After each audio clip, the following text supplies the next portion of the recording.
Hello everybody, this is Maniac for Bricks, and I am here today with set number 9580, the We-Do Robotics Construction Set. This is a special LEGO education set that has 158 pieces. It was released in 2009. It can build one minifigure but has it interchangeable to make a second minifigure. And this is a special release from LEGO through LEGO Education. Here's the top of it to give you an idea of what it looks like and what kind of models you can build. This is an exclusive kind of item which is available for schools and special programs such as Snapology, where I work, and how I was able to obtain this. This is a special type of box where for a classroom setting you can use this for STEM classes where you get to learn about robotics and programming with LEGO. This would normally be one box that you would buy for an individual student. You get multiples of these for an entire class. As far as on the inside, we first start things off with our inventory. This shows us all the pieces in the set on two different sides of this piece of paper. The other side shows a lot more basic pieces, whereas the first side showed us some more technical things, a lot of Technic type pieces, and some of our special power functions related accessories. We also have a small plastic tray on the inside of here where some of the pieces can be stored, so that it makes it easier to fit everything in here when it needs to go different places. We'll go through this with all the different models, and I will have a laptop separately shown on screen, so you will get to see some of the basic programming that goes into the program. Because this box needs the laptop in order to interact with the model. There is a separate software that is included that allows you to program what you build with these pieces. So let's take a closer look at everything now. Before we go too long into the set, I'd like to show you the minifigure and a half that you can build from this kit. Now, it's intended that you only build one minifigure at a time, so they only give you the parts to build one complete minifigure, as opposed to building two complete minifigures. You can change it to be either a boy or a girl with these different heads and different accessories. They both have double-sided faces for their heads. These are very common pieces, so nothing exclusive with them in this set. Even the torso is pretty common, and even the hair has been released a couple times before. So nothing too special about these, just nice little things to play with your programmed models. Now we're ready to go into the most technical part of this set, the motors. These are parts that are used with power functions or can at least relate to power functions in their design. These are intended to be the mechanisms that will make an object move. And we have a whole bunch of different models to build with this set, so I've divided it all into a table of contents through annotations if you're watching this on the computer, so it makes it easier for you to go through and see which models have which accessories. Now, all of the models that are built with this set need a brain. This is the USB attached part of the set, so you can program it from the computer and then send all the information through here. This is also the port, or hub, I guess, to connect all of the other accessories you see on the right. On the right, we have a basic motor from Power Functions, which can actually be found in other sets and even sold separately from Lego.com. It's very basic and easy to operate. This can turn in both directions, as we'll see later on. Next up, we have a motion sensor. One of two sensors in this set. This has the ability to pick up anything in its path in front of the motion sensor and transmit information to the computer and figure out what to do next. We'll see more about that function when we get to the programming. And last but not least, we have the tilt sensor. Anytime that the model is tilted in a specific direction, even forwards and backwards, the information will be sent to the computer and ask for what to do. And depending on our programming, we'll get to see more of how that happens. So let's take a look at our models. We'll try to go from the simpler models to the more complex ones in terms of what motors and sensors are used for each of them. They will require at least one of these 3 items, sometimes a combination of 2 of them, and even encouragement to do more than 2 different things with the model. So let me just prep those models and we'll get right to it. And be sure to check the annotations if you're following on the computer so you can skip through parts and see specific models one at a time. So let's get right to building. Before we get started with the models, I'd like to show you the interface of the We-Do program on the computer. This is something you separately install, and you can choose a lot of different options for making your Lego models come to life.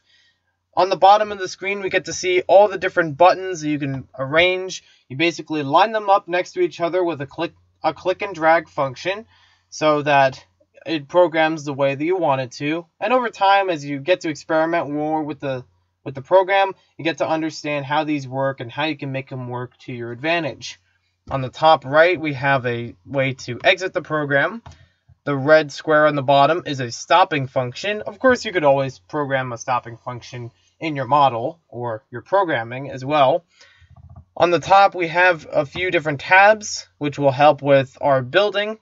And we also have this small microphone on the side, just in case you wanted to have something that could interact with a microphone. So we'll go to the top of the screen. We'll start with this yellow brick. This is where all the activities are, and it also shows us a layout of all of the pieces.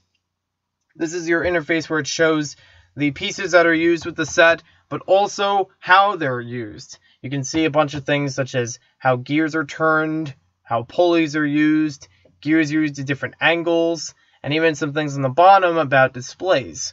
We'll get more into those as we go through our models. We'll click up to the top at the yellow head, and this will show us all of our activities. There are, looks like, 1, 2, 3, 4, 5, 6. There are 12 different activities with the We-Do Education Kit. So it's actually a lot that you can experiment with and gives you a lot of variety of what kind of models you can build.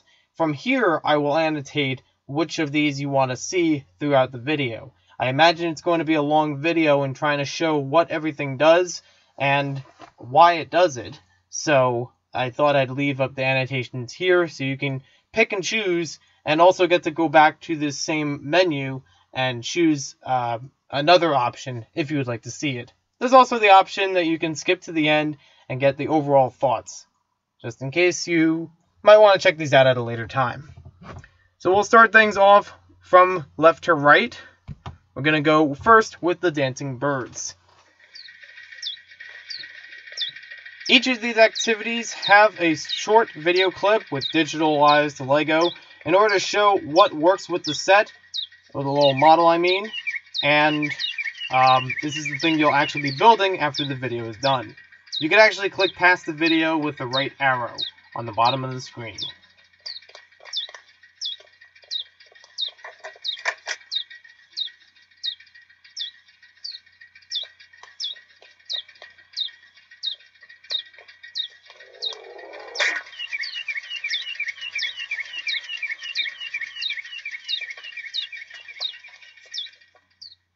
For the rest of the models, in order to keep the time frame short for this video, I will keep out all of those video clips, and we'll just skip straight to the model with everything programmed.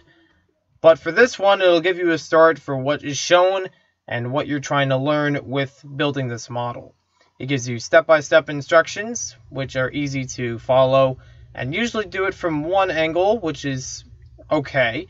They show you the numbers for how long the axles will be, and you can actually use that paper I showed in the beginning as a reference, because those have them to the exact 1-to-1 scale. So if you wanted to figure out if you have the right size, you can use that as a reference before you put it on your model.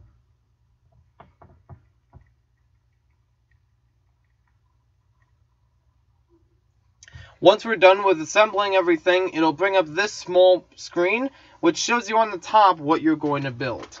As far as on the computer, this is how you get to click and drag each of your options onto the screen in any real place, doesn't matter where. You just simply have to keep the buttons attached to each other and then put them in the right direction if they need to be. You're basically copying this picture so you can make it work for your own model. But now I gotta go build that model, and we'll take a closer look at it. So here's the full setup of the Dancing Birds model. This includes the programming, which for right now is very simple. We have a play button and a motor turning button. They're both connected, so we can actually get this thing moving once I hit play.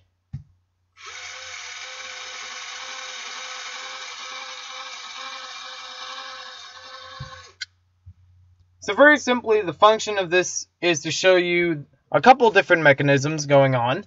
We have the motor connected to gears, which will in turn turn a couple other gears. Now, this bird on the side, as you may have seen earlier in the video, is able to turn because it has these pulley pieces connected to each other by a rubber band. Now, if we didn't have that pulley piece, only one of them would be turning, as you'll see right now.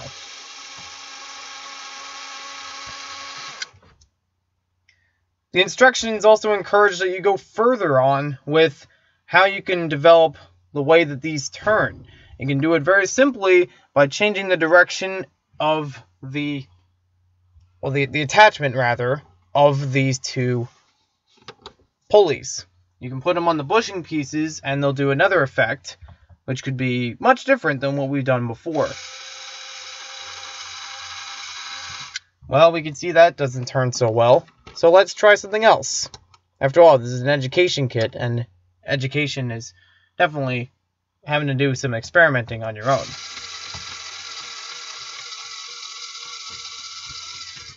Now that one seems pretty interesting. As we have a larger pulley attached to a smaller bushing, this will move these two in different ways. This one does it more frantically, but in short spurts, whereas this one has it at a constant rate. So it gives you an idea of what you can do with pulleys in different situations.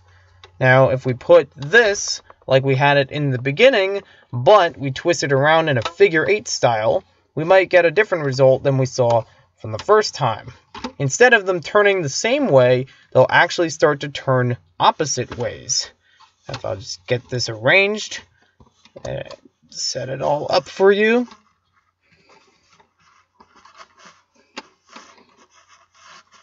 Come on. I'm definitely going to have to edit this. Okay, so we have everything set up, and let's see how the birds turn now. So with the figure 8 style setup of the elastic band, this moves the birds in two opposite directions of each other. Our next terms of instructions on here shows that we get more programming to do, and it'll change the speed, time, and it'll add some sounds with the birds. Now separately, I have printed out a sheet that shows us all of the sounds. There are 20 different music choices for this program, and some of them relate to the activities throughout the program itself. So let me just reprogram this, and we'll get right back to you.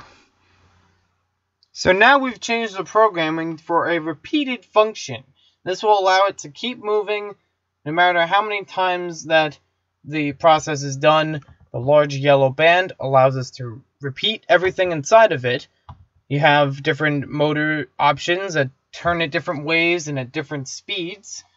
You also have these music buttons, as we mentioned before, and different timing buttons that keep the time apart between some of the functions. So let's press the button and see how it goes.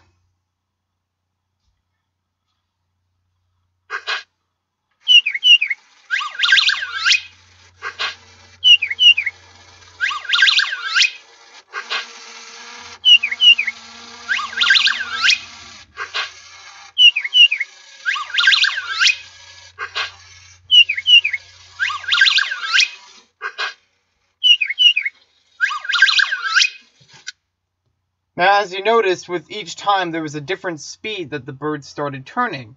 That's something that's generated by this little dice block. So as you get to learn with the program, you get to be able to play around with different buttons, and it'll help you develop more with programming on a very basic kid-friendly scale. So now let's take a look at our next model, and for all these other models, I'll jump right into the assembled model and the programming.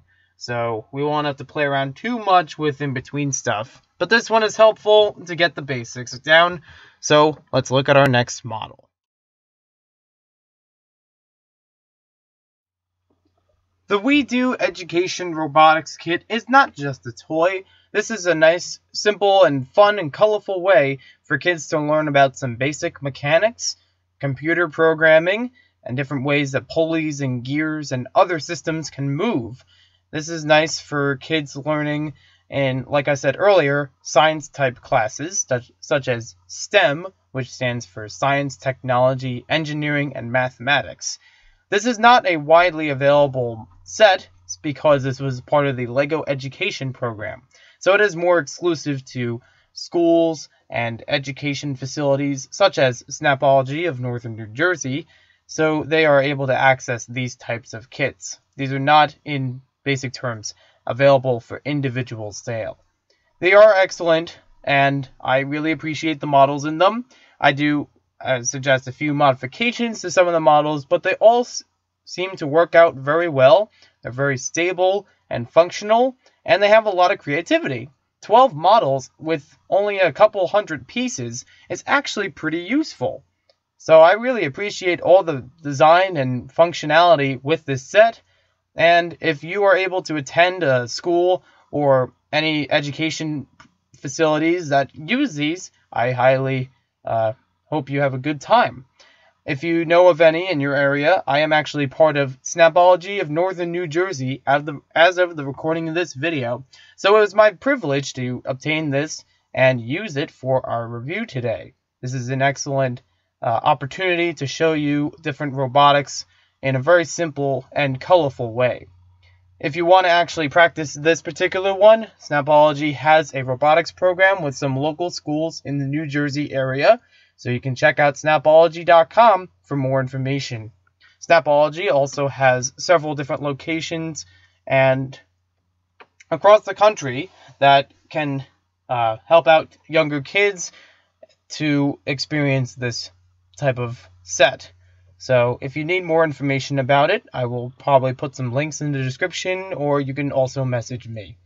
Thank you for watching this video. Hope you guys enjoyed it. I do apologize if this was longer than expected, but I hope it was very informative.